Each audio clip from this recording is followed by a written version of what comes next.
Hello, everyone. My name's Holly Mackay, and I run a business called Boring Money, which I set up to help people make better choices about their ISAs and their pensions. I also sometimes write about investments for various papers, and in my spare time, I'm a mum to an 11-year-old and a 13-year-old. And let me say, I definitely find investing much less complicated to understand than teenagers. On that note, one family have asked me to say a few words today about what I see when I look at investment markets at this really odd point in history. I want to say a few words about risk and then touch on sustainable investing. Now, since March last year, we've all been forced to think about risk and trade offs more than ever. What are the risks of taking certain actions? What could happen to me and my family? Driving home about a month ago, I heard a professor on the radio talking about the risks of the AstraZeneca injection, and he said that we were all worrying about the wrong question. Instead of worrying about the risk of actually having the injection, he said we should instead be asking ourselves about the risks of not having the injection. Now, we've all had to think quite hard in terms of health and risk over the last 12 months. I think many of us need to also reconsider how we think about risk in financial terms too. When I heard that professor talk about vaccines, I thought his words really resonated in terms of investing too. Many of us, of course, find investing worrying. There's no script, there are no guarantees, and we certainly don't know what the future holds. And like health, it's a big deal because the consequences of making a mistake are significant. But there is a but. Many of us, and I particularly address this to younger viewers today, should arguably not be asking simply what are the risks of investing, but actually what are the risks for me of not investing. Now, here's something I do know to be a fact. Interest rates on our cash are at historic lows. They're actually less today than inflation is. So we know that the value, the purchasing power of our cash is very gradually sliding backwards. So for anyone with timeframes of 5 years or more, I think they should be at least considering the stock market. Now, behind all the jargon, the stock market simply gives us a chance to kind of hitch our financial wagons to the world's biggest companies, to effectively give them some of our money to fuel their growth in return for a tiny share of their business. Now, I'm not talking speculative tech stocks here. I'm not talking Wild West Bitcoin. This is backing brands such as Amazon, Samsung, Pfizer, HSBC.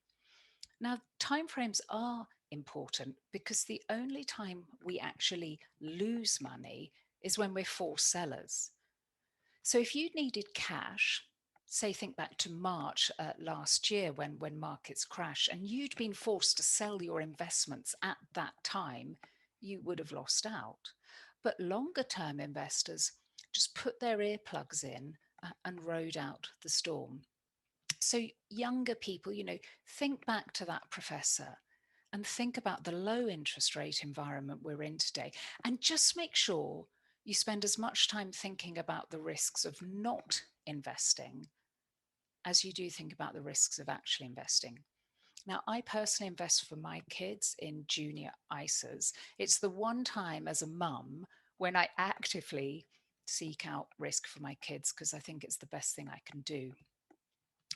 Now, just a few words on sustainable investing, which has really sort of risen as a trend over the last 12 months. In the past, if you think about what an investment analyst did, they would pore over numbers from company accounts. They would look in the rearview mirror. How did this company do in the last 3 months?